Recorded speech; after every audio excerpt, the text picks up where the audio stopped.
So I do the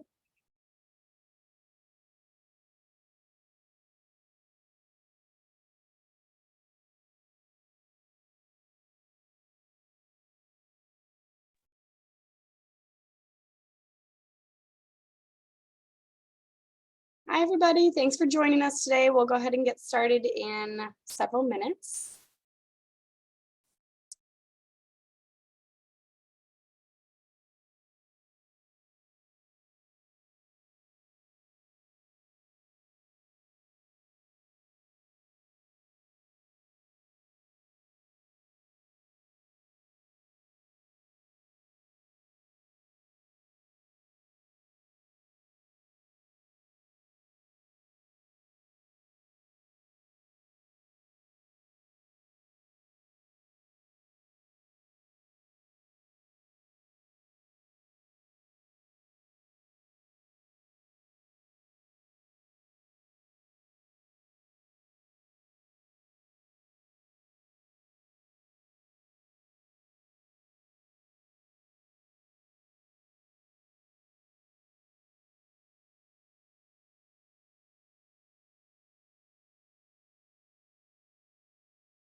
Hi, everyone. Welcome. We'll be getting started in several minutes. Thanks for joining us.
Hello, everyone. My name is Rose Spickler. I'm the Director of Statewide Engagement of Michigan Sustainable Business Forum, and I'm very pleased to welcome you to today's presentation of the Michigan Sustainable Business Forum webinar series.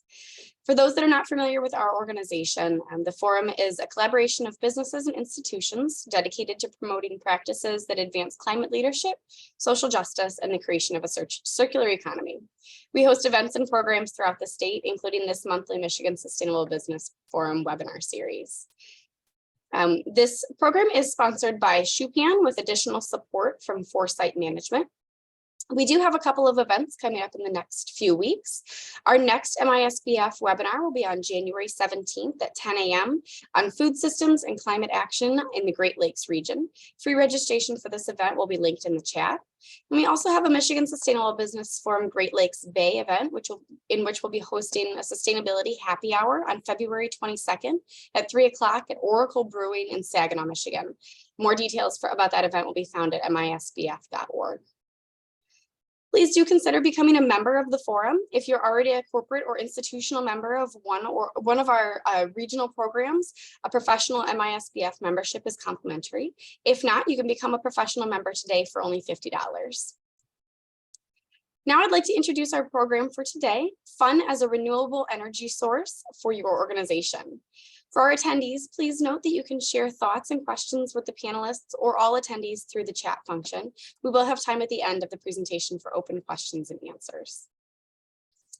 Today's speaker is Robin Chop, owner and Chief Happiness Officer of Gordeaux Consulting. Robin is a veteran of the corporate environment with over 10 years of experience in manufacturing, learning and development, and corporate communications. She holds a training certification from the Association for Talent Development and a DISC training certification. In all of her professional experiences, she has integrated fun as a strategic element to making her projects and relationships successful, and her mission is to help organizations do the same. Robin, take it away. Thank you so much, Rose. Absolutely appreciate the warm welcome and for hosting me today. I'm really glad to be here, and even more so glad to see so many people on the session with us. So as Rose mentioned, I have made a career out of taking fun and making it productive, and I'm really excited about the opportunity to help you guys do the same if you're not already doing so, maybe teaching you some new ways to do it or new approaches. So we're going to be talking about fun as a renewable energy source for your organization, for the people in your organization. This whole session will very much be focused on the people and energizing your teams around the work that they have at hand. And we'll talk about ways to cultivate a strategically fun environment that will kind of build on itself and continually fuel your organization. So to get started here, I want to make sure that there we go. I want to make sure that I do give you a proper intro on what I offer and what Gordeaux Consulting does.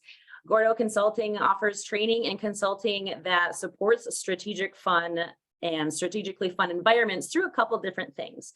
The first and primary way we do that is through people skills training, ranging from public speaking and business writing, meeting facilitation, to the DISC model, which we'll talk a little bit about, as well as communication system consulting, understanding how your communication system supports people and making sure that they're engaged in their work, and presentations and talks, much like you're attending today.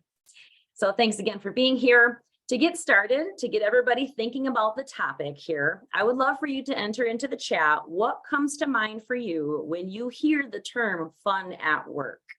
Maybe it's something that you have done yourself. Maybe it's something your company's done. Maybe it's just something you've seen online or on a TikTok that you think that would be super fun. So tell us in the chat what comes to mind when you hear the term fun at work. All right, we've got a well-functioning team. That's fantastic. Yes, it's absolutely fun to have people who work well together. I saw dogs in the office. That's awesome. Great co-workers, holiday parties, games at lunch, laughing and happiness, staff events, things that are spontaneous. I love that. Team bonding, food. I see a great answer. Food, the universal happiness center. Feed them. Getting along with people, laughter, good relationships, organized group events, safe environments for all.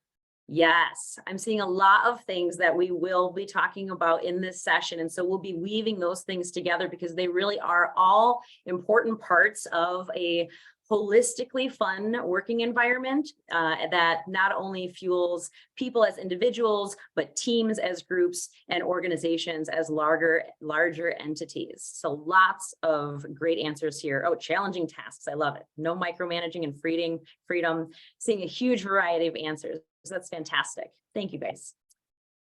All right.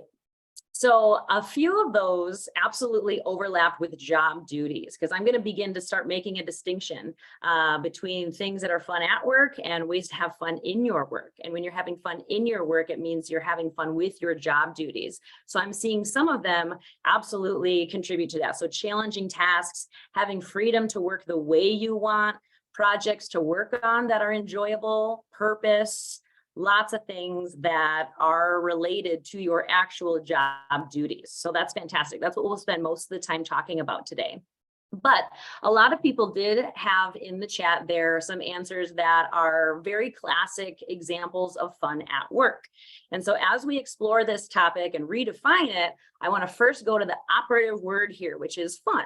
A lot of people think that fun means, oh, it's silly or it's arbitrary or things that are not related to work. But when you look at the actual definition of fun, it just means enjoyment, amusement, or lighthearted pleasure. And those things can totally be included in your work, integrated and folded into the work you're doing. They do not have to be mutually exclusive. So what I want to talk about today is how we can go beyond having fun at work, having fun at our workplace, to having fun in our work, how we can apply enjoyment or help people to find joy in the job tasks that are assigned to them.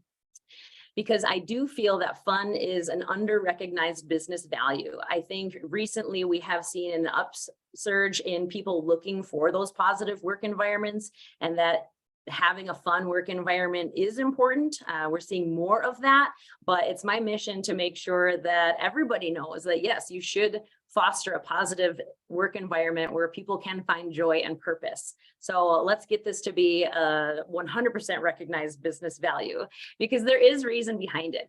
People who enjoy their work, and remember, enjoyment was part of that definition of fun, those people are between 12 and 20% more productive. And that's according to a Forbes study. And according to many other studies, people who enjoy their work are more collaborative, they are more creative, and just part of a stronger team because they might be more communicative. They find it easier to speak up when they're having a good time. So there's lots of benefits to helping people enjoy their work.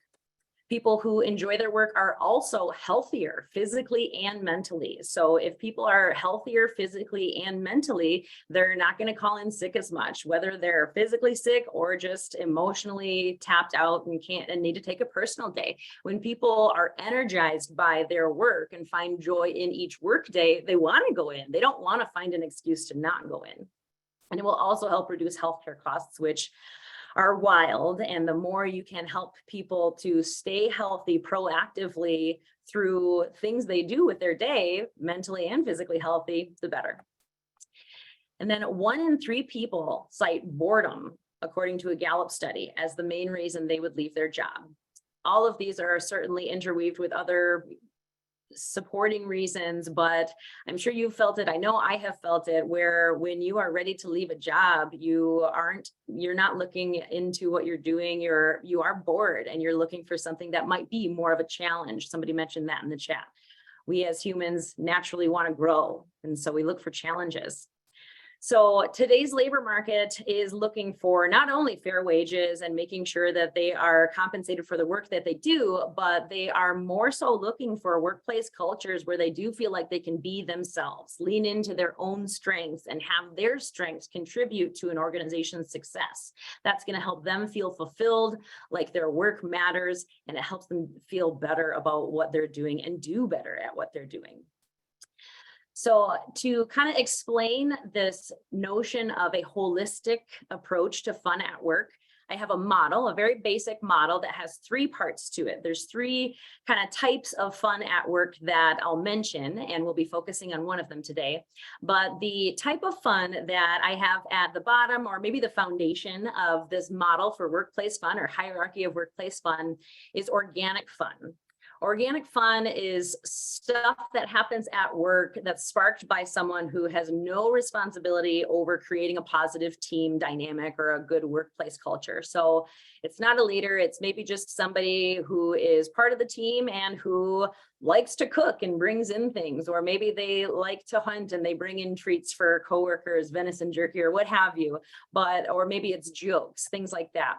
And organic fun is typically shared informally. So it's just people talking to each other, maybe a quick email or a chat in Teams or whatever app you use. But it's typically between people who interact with each other on a regular basis. So people who are kind of in each other's normal orbits, whether it's the same department or same office area or just the same project. But when someone you're interacting with has a conversation with you that kind of leads into another activity that just happens naturally, that's kind of organic fun. So again, some of those examples are treats for coworkers, jokes or pranks, or offsite gatherings like grabbing lunch together spontaneously, or going out for a drink or an appetizer after work. So those are some examples of organic fun. Organic fun is important. It's important for people to feel like they have that human element of being at work and they can be themselves. And it often just happens naturally without anybody trying. The next level is organized fun. Organized fun is initiated by the people who are responsible for creating a positive workplace culture. So your HR team or maybe the leadership team. But if somebody's charge is to make sure this team has a positive dynamic, they are typically going to organize events that are considered organized fun because they are planning it with the sole purpose of bringing people together, developing relationships, etc.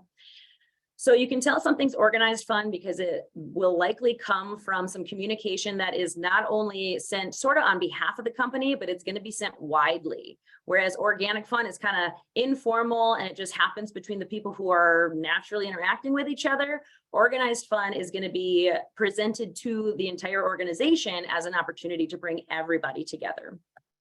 And some examples of this we saw in the chat as well: company picnics, holiday parties, swag giveaways. So it's kind of fun to receive those gifts with the company logo on it. And those can be examples of organized fun. At the top of the model, we've got something I like to call functional fun. And this is when people find intrinsic joy in what they do, in the work that they are actively doing day in and day out. So something that energizes them just by doing it.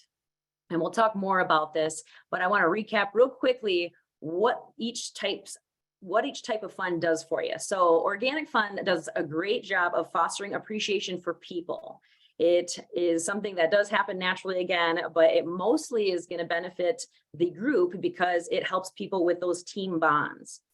Organized fun does the same thing and often also fosters appreciation for the organization. And that's also the intent of it too. The organization wants to host activities that help people get to know each other better and know that the organization appreciates them, hence they appreciate being part of the organization.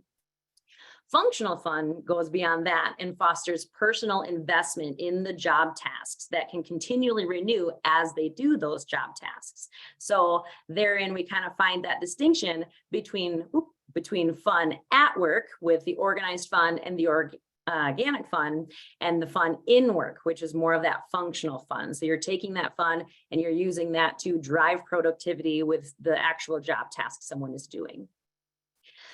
So now that we can dig into functional fun a little bit more, I want to talk about two approaches that we'll be covering today for functional fun and fostering that. The first one is to create an environment that supports functional fun. And the second one is to identify the functional fun that individual people can find in their tasks. So there's kind of two approaches, one from the top level, one from a more micro level, a more individual level, and we'll be talking about both of those today. So to create an environment where people can find functional fun, the number one thing you can do is express gratitude and celebrate things. If you've done any reading on kind of finding happiness or fostering happiness in your own life or in your teams, you will likely have seen gratitude at the top of any list of tips on how to generate more joy in your life. It is so foundational to creating positive relationships and environments, to express gratitude, to say thank you, to make sure people know that what they're doing is valued. So before we go into some tips on this, I would love to hear from you guys again. What does your organization do to recognize achievements? There's lots of different ways that this can be done, and there's lots of amazing ways that people are forging new ways to do this. So let's see what we've got here. Words of affirmation, yes. There is the love language concept. There's a work version of it, and words of affirmation was one of the top ones for a team I was working on of ways you can show appreciation to people.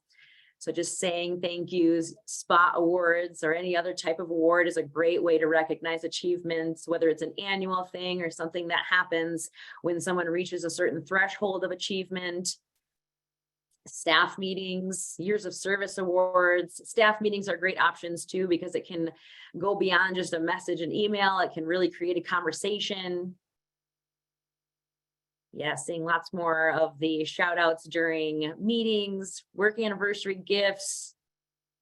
Yes, lots of great options here. So those are all important ways to recognize people, and they are also really great ways to foster that fun environment. And the reason that gratitude and celebration fosters fun is because, like I mentioned earlier, it makes people feel valued. It makes people feel like their work matters. It's very hard to enjoy what you're doing if you feel like it's pointless. And so the more you can let people know that what they're doing does matter and we appreciate it, or it affected this in this way, the better. And the more that they're going to lean into it and be able to find a little bit of joy out of the fact that, yes, what I did affected somebody in a positive way.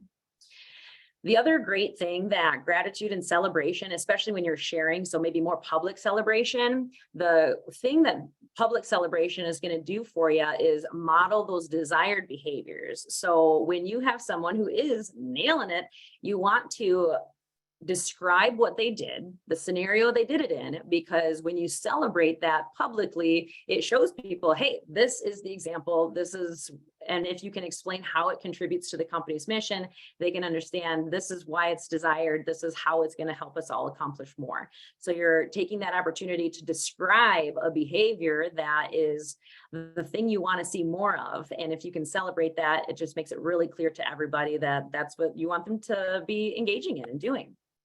And then the other thing that I think I mentioned when we started seeing suggestions on the staff meeting shout outs is it generates positive conversations.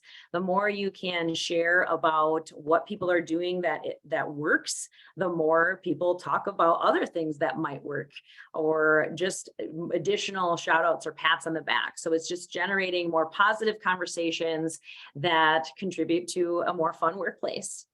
And some tips on how to approach it are to be timely. The sooner you can congratulate someone or say thank you after they did something that was valued, the better. If you wait a week, if you wait a month to do that, it loses a little bit of its potency because they might have forgotten how much effort it actually took. Oh yeah, thank you. It was just part of my job. But if you thank somebody for something that was very intense right afterwards, they are going to feel that much more valued for that effort because they are still feeling that effort, and they will know that it was received with gratitude right away. So be timely as possible.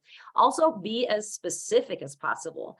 There are few things that grind my gears more than when I see a leader get up in front of a team and just say, thank you everybody for your efforts. If that's your intro to some more specific thanks, awesome. But otherwise, it just seems disingenuous to just say, thank you everybody for effort. So if you can be more specific or build on that, you can certainly say thank you to every single person who was involved in this. We know it wasn't easy or it did some great things, but be more specific if you can by calling out those behaviors that you're trying to model. This team, maybe they stayed late. Maybe they did some intense problem solving. Maybe they forged a new relationship within the company, or maybe with an external partner that's going to take your organization to new heights or figure out a better way to do something. Or maybe somebody was just a good listener. Maybe somebody did some great work for a team to just hear them out, and that made that team feel heard, and it made them feel like their work matters. So whatever someone did that accomplished something, make sure you call out what they did, not just, hey, thank you for the work. What kind of work was it that you valued, so that they know that that's what it was that made the impact and they can do it again.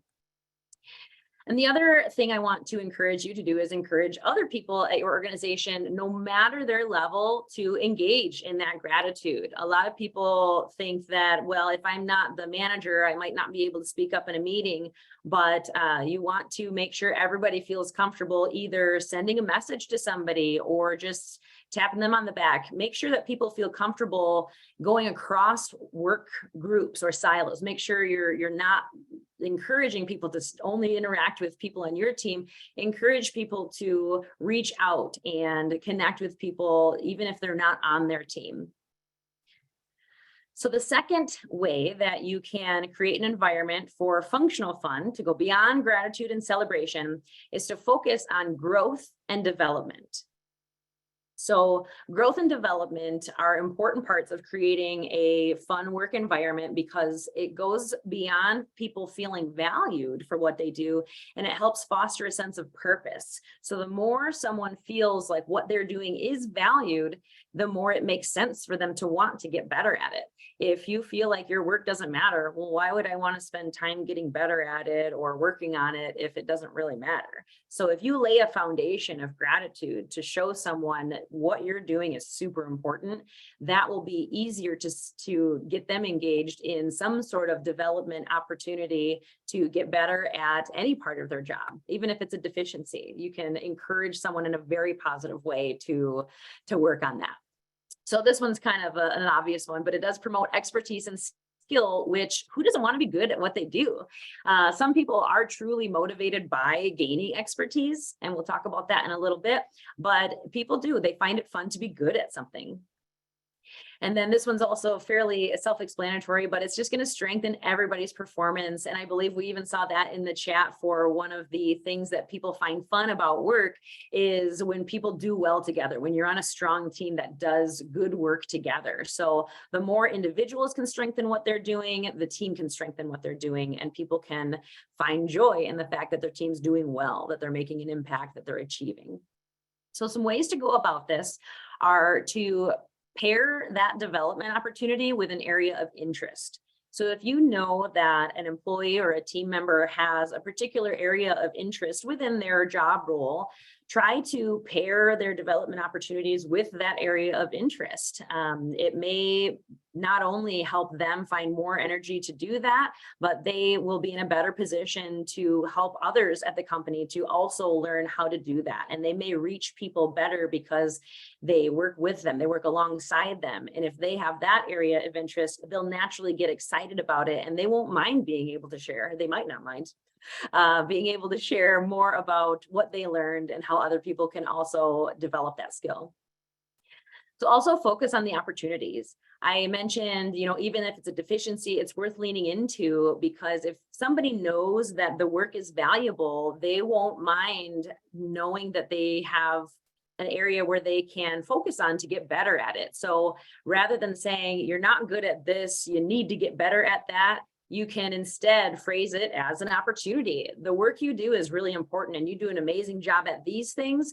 These skills can be stronger so that you have more to lean on with these other areas. And so if you can kind of tie all those things together and get somebody really excited about being as good as they can be, even if it's addressing a deficiency or a weakness, they should be able to kind of find the joy in the task if they are better at all aspects of it. And then the other way to approach growth and development is try a variety of methods.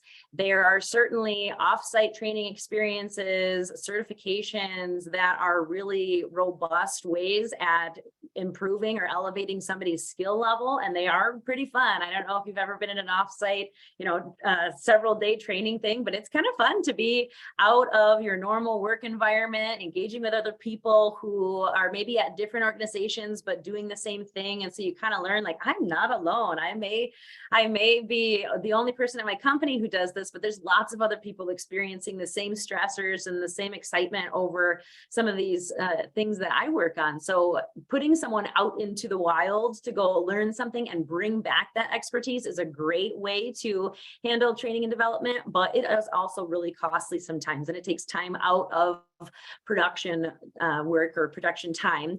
And so you can also do things like job shadowing or mentoring. Things like that can also be really exciting for somebody to just kind of partner with somebody in the organization to maybe learn a little bit more about another department. Maybe it's a department that they serve. So kind of doing a day in the life with some other team member who works in a department that that person serves can help them not only get to know people, but experience a different area of the company and get better at what they do because they understand the recipient's point of view and they can understand what they need to work on to do the best they can with their work. So a couple ways for you to approach growth and development there. And the third way that you can create an environment that supports functional fun is to laugh and create psychological safety. So laughter and psychological safety are important for fostering fun because laughter increases the levels of trust between people. There are numerous TED Talks and YouTube videos about the science behind why laughter does improve trust between people, and the fact that laughter, when we laugh, it releases kind of, I believe the phrase one of the TED Talks uses is a cocktail of emotions or a cocktail of hormones that improves your emotions and opens up possibilities for you to connect with others and just be part of a stronger team. So laughter is free to generate and it can do a lot for you. And then psychological safety, if you're not familiar with that term, it just means making sure that people feel safe speaking up and sharing their opinion. So it's hard to have fun when you can't be yourself fully, or if you feel like you can't raise a red flag, if you can't tell anybody that, hey, that doesn't seem right, or this isn't great. So psychological safety just means that everybody knows it's okay to speak up and that you will not be reprimanded or face any repercussions for saying like, hey, this didn't work, or I think this could have gone better. So a couple ways to do those. First, focus on laughter. Laughter is certainly easy to do, but it can get ugly quickly if it's not handled correctly. So my recommendation, if you're learning how to kind of generate laughter at work, is to aim jokes either at yourself or the situation. You want to avoid making jokes at the expense of anybody else because it can very quickly turn into roasting someone or gossip or just really negative conversation. So focus again on yourself. If you can make a joke about a mistake you made to help keep the mood light around it and help others understand that, like, yes, this was a mistake, it was silly, but we can move on. So aiming jokes at yourself or the situation at hand is a much safer way to generate laughter and promote laughter than to make jokes at the expense of others. That's not the way you want to approach it. We want to have a sitcom here, not a roast, right? So that's some recommendations on how to approach generating laughter. And then when it comes to psychological safety, I recommend starting by asking questions, whether it is during those staff meetings, having designated time for people to bring things up, or even just asking people informally when you see them in passing, what did you think of this? Or how are these things going? Just asking those questions goes a long way. And those open-ended questions, I think that's a really important thing to point out, that you don't want to just ask people, are things going okay? Yes, absolutely. Good to go here. If you ask people questions that are more open-ended and allow them to describe whatever it is they're experiencing, the more you open the door for them to indicate that something might not be right. And you can then ask some more probing questions to understand it better. But the fact that you're asking is going to create some level of psychological safety for people. And then once you do ask, it's really important to listen. Just listen. And again, consider asking those probing questions. So not only am I listening to you, but I want to know more about that. That's a great way to show somebody that what they have to say matters. Not only am I listening, but I want to know more. Tell me more. So also the thing to do when you are listening to feedback is, even if it's negative, even if it's constructive or something that is not positive, plainly positive, it's really important to thank people. Thank you so much for sharing that with me. I appreciate that you would be honest with me. I appreciate that you would bring that to our attention. I appreciate that you're looking at that level of detail. So again, being specific with why you're grateful for that feedback, but making sure that they know that not only is it okay, but you're encouraging that feedback. So those were a few ways to create environments that support functional fun. And now I want to move on to the second portion of this, where we'll go more into the individual themselves. And we're going to be talking about ways to identify fun for individuals. So no matter the way you approach this, you have to start by identifying someone's intrinsic motivators. So again, what is it that makes them personally tick? So a good way to do this is just to observe people. And again, listen to what they choose to talk about, what they choose to focus on if they have that level of choice, but just watch and listen and see what comes out of things. It's amazing what you can learn when you just sit back and watch. A better way to find out what is an intrinsic motivator or what makes someone tick is an employee survey or a behavioral assessment. So these are, again, one of them is kind of broad and it reaches everybody, but you can absolutely, in an employee survey, ask someone, what do you find most motivating about your job? What do you like about your job? What drains you about your job? You can ask those questions and get an idea, as well as with behavioral assessments. And behavioral assessments like the DISC assessment that I'll talk about shortly, those are more personal. It's when someone takes a self-administered survey to kind of place themselves into a behavioral model. And from those, you can learn what will motivate someone or what's most likely to motivate someone. And those do great work for identifying motivators. But the best way to identify someone's motivators is just to be in conversation with them, to ask those questions like we talked about, how was your week? What was your biggest success for this week? But to listen on a regular basis, to have regular touch points with them that include conversations about motivation. So it's my hope that most leaders do have some level of one-on-one time with their direct reports, just because there's so many other benefits to it. But part of that is that you can tap into what those internal motivators are, and you can really ask more robust questions and specific questions if you're having those conversations during regular one-on-one meetings.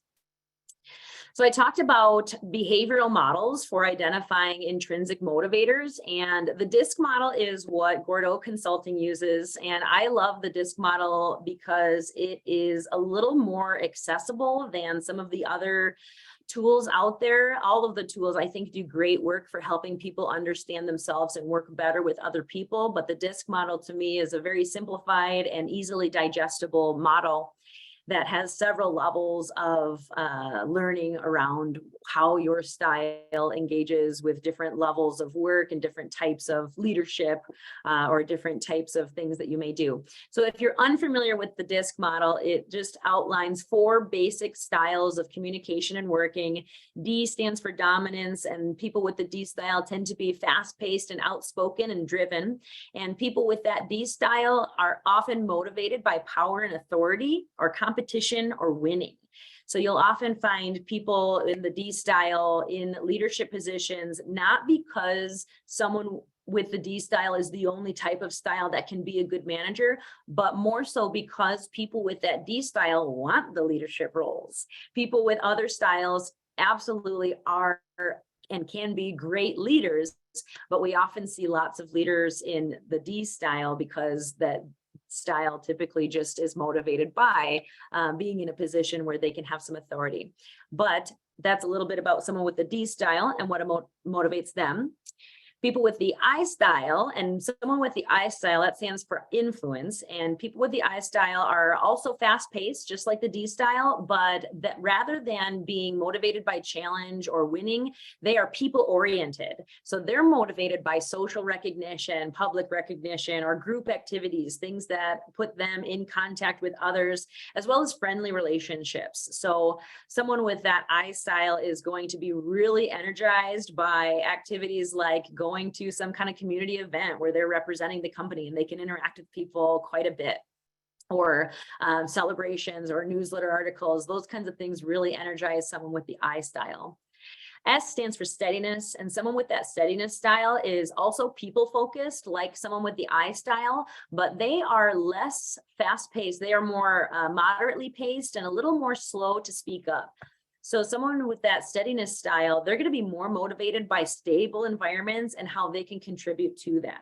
They're also motivated by sincere appreciation. So people with that steadiness style are often going to also be a little irked when they just hear someone throw a generic thanks, like, well, thank you for the words, but I don't know that you meant it, So they really are motivated by sincere and specific appreciation, as well as cooperation from others. So others offering to help them, and then also getting opportunities for them to help others. So people with that steadiness style just really want to make sure that they and others are doing okay and that everybody is working in stride together. And then the last style is C, and C stands for conscientiousness. And people with the conscientiousness style are also moderately paced and a little bit more reflective, just like someone with that steadiness style, but they are similar to someone with the D style because rather than being people focused, they're focused on the task at hand or the project. So people with the conscientiousness style, they are motivated by opportunities to use their expertise to maybe share it with others or determine standards. They're also really motivated by opportunities to gain knowledge. So training and growth and development are huge for people with the C style to motivate them. It's really motivating to them to be able to be at the top of their game or be the resident in-house expert at a certain topic. Or attention to quality. So I mentioned determining quality standards. If you can help someone with a C style, if you know they have that style, if you can involve them in things like audits or something that someone with the I style, who's more people oriented, might not be interested in, that's a great way to take job tasks and pair them with people who are going to thrive when asked to do that task. So 4 different styles, 4 different ways that you can motivate people, but keep in mind that everybody is a blend of styles. I mean, you can also have someone who is a mix of D and I, or a mix of C and D, and they have kind of a dominant style, but they may find some other things motivating as well. So rarely is someone just squarely pinned into one of these types here. People often are a blend of a couple different styles there. So once you've identified those motivators, it's important because we're bringing it back to how can they have fun in the work that they're doing. So for a lot of people, the job task is the core of their job, and the work is kind of done because they're working on it. They're working on something they truly enjoy already. But if it's not, what portion of the job is related to that internal motivator? Like I mentioned, there might be community events where you can have somebody represent the company as sort of an ambassador role, or is there some sort of an audit where people can get involved and use their attention to detail and their preference for thinking about details to help the company? Or is there some way that someone can just be supportive and work with another team in a different way to kind of help them along and make sure that they're contributing to a steady environment? Or is there a way to augment the work they're doing with an intrinsic motivator? So for instance, for someone with that I style, if they are really into that social recognition or group activities, can you have them organize? Maybe it's not just a social hour. Maybe it's an event that is for their department to either learn or try or workshop something. But if you put someone with the I style in charge of that, they're going to love it. They're going to love the opportunity to do that, to play to their strengths and do things that they enjoy. And so you'll often come out with a better outcome because that person's natural motivators and their natural style positioned them really well to take that task and knock it out of the ballpark. So think about what ways or what things are related to someone's job that they can lean on to find a little bit more joy without departing from the job task altogether, but rather leaning into their job task and applying that motivator to what they're doing. So the third way that you can foster a fun work environment for individuals is to share a variety of wins with the company. So a lot of people and a lot of organizations do a good job of celebrating sales, but what about new roles that someone took because they got all certifications and they got cross-trained in these things, and that put them in a great position to be a strong leader for this group? Or process improvements. What are you highlighting? What things have changed and why they're amazing? Or even new relationships. Like I mentioned, if there's a partnership within the company that is now stronger and this team is now meeting or sharing information in a new way, how can those different types of wins be shared so that people know it's not just about this one type of thing we can do to be successful? There's lots of things we can do to be successful. And then always tie things into the mission or top level goals of the company. Make sure that when you are celebrating things that it's connected to that. I mean, some of those things are natural, like, hey, our sales numbers, but can you explain why that new relationship is helping us reach our goals? Can you explain how that process improvement is making us a stronger company? So tie things in with that top level goal rather than just sharing, hey, this was a good thing. Make sure you always make it relevant. And then this one's really important too. Celebrate wins in different ways. So I think the most common way is company-wide communication, newsletters or memos, or at a company-wide meeting, something like that. Those are great for some people. Some people are mortified by public recognition, and it can actually discourage people from wanting to engage in more activities that will put them in the spotlight. So be cognizant of the fact that, yes, many people want to have that public recognition, but some people are outright uncomfortable with it. And so there's a couple of things that I'll cover here in a moment that you can do for people like that. But people mentioned as well in the chat that shout outs during a team meeting are great ways to kind of find a middle ground. You're not publicizing it in front of everybody, but you are going to give them a shout out to the team they work with, the people that they know, and still recognizing what they did in a sort of public way, a less public way.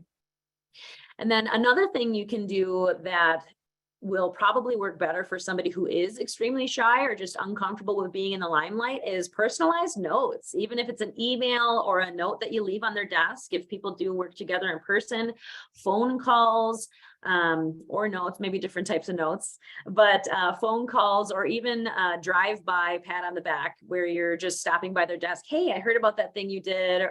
That was awesome. I thought it was really neat.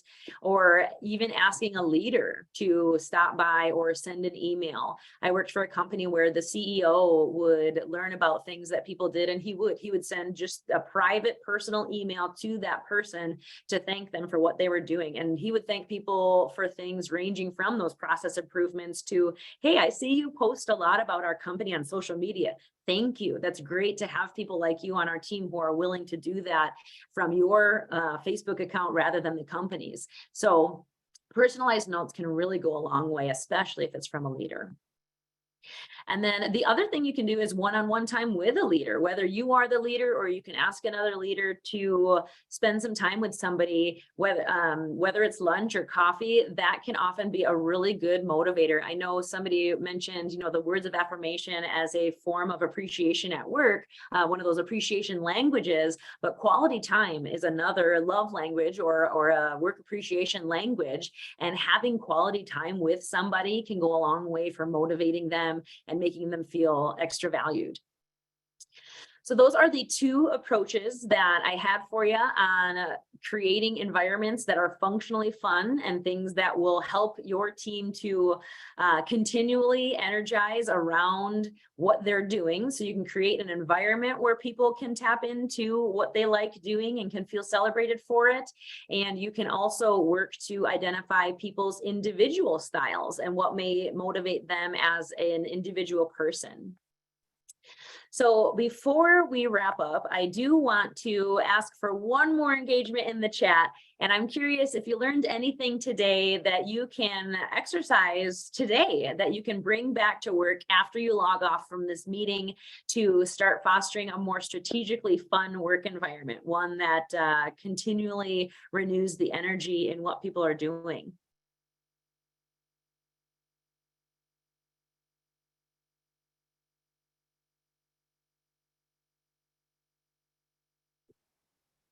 Nice. I see one person planning to do a DISC assessment. That's fantastic. Personal thank you notes. Expressing gratitude. Yes, that's one of my favorite ones because it's so easy. It takes very little effort and the return you get on it is huge. And ensuring that gratitude is specific. Love it. I love the specific because I do think it is something we overlook. We're so used to just saying, oh, thank you, but time to get specific. Love it. One-on-one time. Good deal. All right, I'm going to check the time here. So as we continue to let those roll in. Oh, this is great. Emails today showing how things, sorry, I got caught up in all the comments here, but I did want to open it up to any questions from attendees.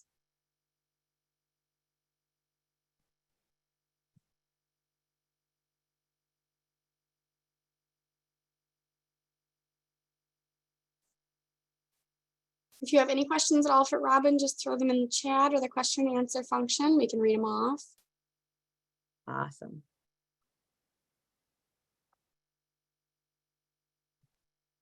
And if you do have any questions on, or if you want to learn more about the other two levels of fun, I do have some tips and recommendations for organic fun and organized fun in a blog post that we can always link in the chat as well. So I do have a couple questions here. One, link to the presentation. I do believe that will be available. Rose, you could probably speak more to that than me. Yes, yep, we will send out a link to the presentation to all webinar registrants, and the link will be a YouTube link. We also have another question. How would you deal with a boss that thinks you are having too much fun? Oh, well, I guess I would ask that boss, do you feel like the fun we're having is at an expense of the work? Because, and you know, listen to them, listen to their concerns, and you know, depending on what they say, you want to make sure you respond in kind, but also you might just need to explain to your boss that having fun does help me do better. Having fun helps make me want to be here. There is a balance to be struck there because fun can definitely start detracting from the work. And if it's taking you away from the job too much, that's an understandable concern for a boss to have. But if you can either find some way to explain that, hey, when I'm laughing, I'd had someone in who I've met explain that the people who were in their office thought she was never working because she was laughing all the time. But she was like, no, I am absolutely getting things done in here. I'm just having a good time doing it. And so that might be a misperception on your boss's account too, but try helping them understand that when you're having fun, you are engaging in the work, or understand maybe more specifically where the concern comes from. Then we have another question. How do you reset after giving someone negative feedback? I would say resetting after giving someone a negative feedback, I would circle back to the gratitude and the opportunity. So if you're giving someone negative feedback that is, you know, hey, there's something we need you to work on, I think it's important to kind of circle back to the fact that the work you're doing is important. And I appreciate the efforts you've put into XYZ. I'm excited to see where you can go and what kind of heights you can reach if you focus on these other three things as well. So again, focusing on the fact that it is an opportunity to round out their skills, as opposed to just ending the conversation with, yeah, you need to work on that. See ya, have a good day. So that would be my recommendation for resetting the relationship after giving negative feedback, is to return to that gratitude. Perfect. We have another one. What have you found is the most successful manager to direct report ratio? Manager to direct report ratio. That would, I'm so sorry. That would allow for high quality touch-ins and relationships. So I think everybody is different. It's hard for me to know that to recommend a specific ratio. I have certainly heard figures that range from 8 to 15, but I know some people just have more direct reports than that. But I do know that having too many will be a drain, and you can't effectively and personally manage that many people, especially if, you know, an important part of that is having some one-on-one conversations. And so I would say a range that is between, and for some people, 8 is too many. So I'll even say that much. So I think 2 is probably ideal for some people, but some people do okay having 20 people under their direction. And I think it just depends on whether or not you're considered a working manager. So if you're also working alongside people and in addition being asked to manage, that's going to reduce your capacity, and you might only be able to manage a team of 2 or 3 if you're also doing the same work.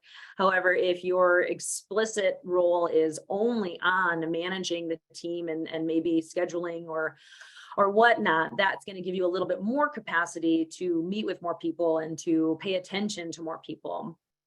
So sorry for the non-answer there, but it really does depend on the individual and what their work situation is.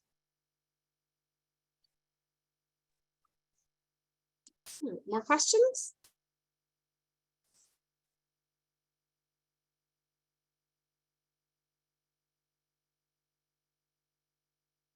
All right. If no more questions, feel free to reach out to me. I did see someone in the chat mention that they were going to do some disc assessments for their team. If that's something you're interested in, or if you're just interested in talking a little bit more about other opportunities for us to partner together or for you to learn more, please do reach out to me. I would love to hear from you and connect. Excellent. Thank you. Thank you very much, Robin. And thank you everyone for attending. If you found our talk valuable today, please consider becoming a member or checking out our website for upcoming webinars and other opportunities at misbf.org. Thank you all very much.